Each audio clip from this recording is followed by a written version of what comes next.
And it's appropriate to tell folk it's all right to lament. Now, I'm not telling you if you lost your job to come up in here with a big chest and cheetah smile on your face. I don't know what your bills look like at home, but what I am going to say is if you sit there crying, also remember that the same God that looked after you when you had a job is the same God that will look at you when you don't have a job. The same God that was with you when you were married is the same God that's going to be with you when you're by yourself. God is with us all the time.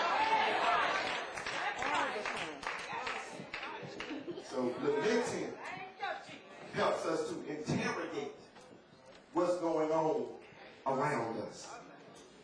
And folk are lamenting all the time. You look at MSNBC, CNN, just folk lamenting or crying or asking questions about why the world is the way it is. Why are folk dying still in Afghanistan? Why are they still dying in Iraq? Why don't we hear about the genocide that's taking place in Darfur? We don't hear about this stuff. What we do is folk lamenting. And lamenting, is good. Because if you ever stop lamenting, then you become desensitized to humanity. And what I like about Jeremiah's lamenting session is not about joy. It's not about justice. It's about questions. And you look at the word, the Hebraic word is ike.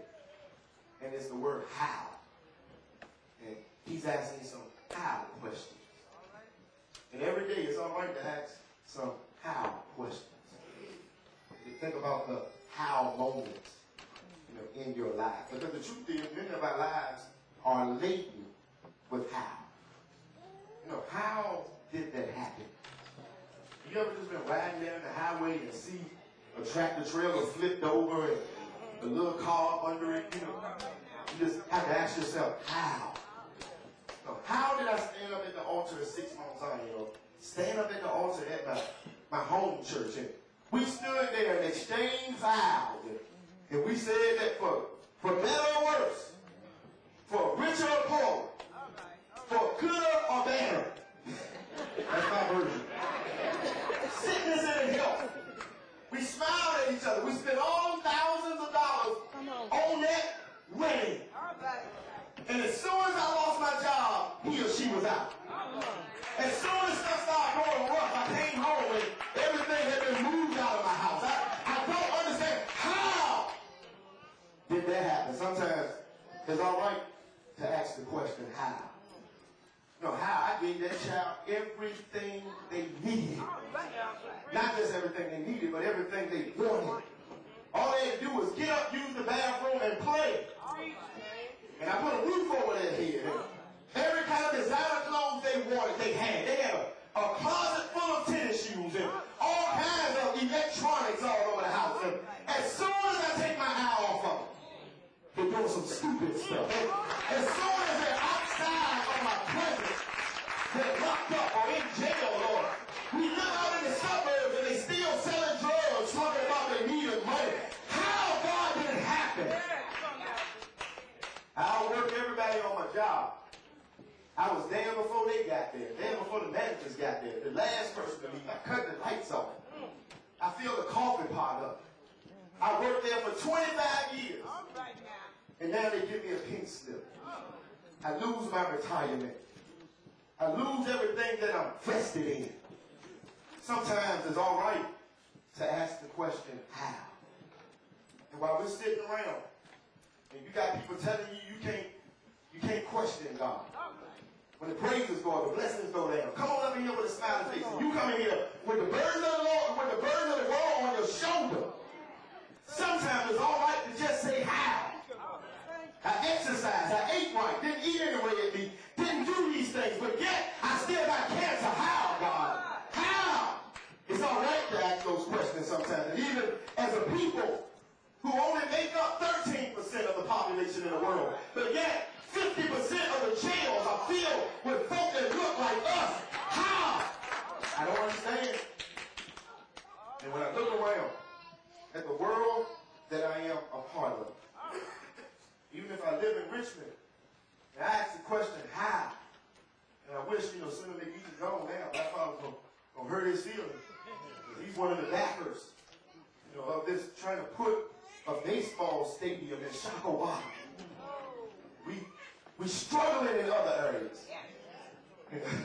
I like baseball, but who cares? And who cares about a doggone baseball team like that? You got schools struggling. Saying they're closing down. Why can't we put money there? How? That's what the CB and Senate doing.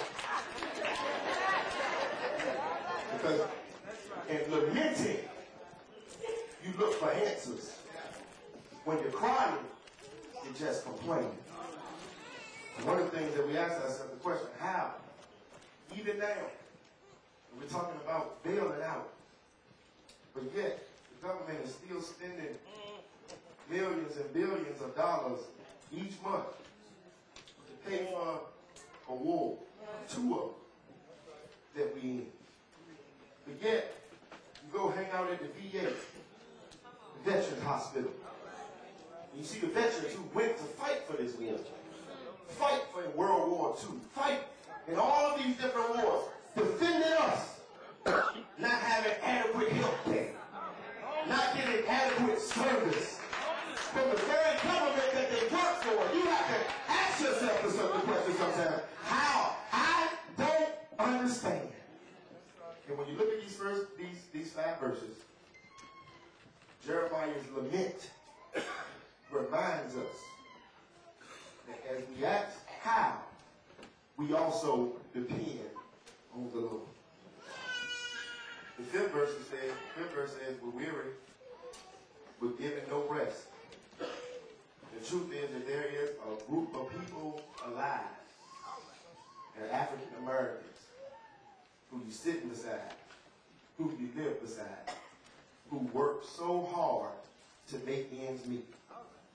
But yet, you're waiting for the shoe to drop.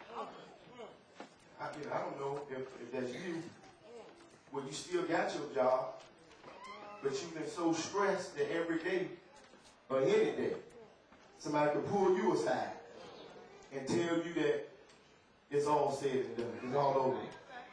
And many of us know that we live paycheck to paycheck. You don't realize it because you got a Beamer or you got a nice car, you got an SUV, and you live out in Shady Oak somewhere.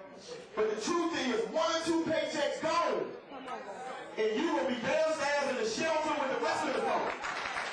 But you don't even want to be here sometimes. We talking about the smell, and we can't have meetings in the A.W. Brown Road, and you 1 or 2 paychecks away from being with the same folk you turn your nose up. Amen.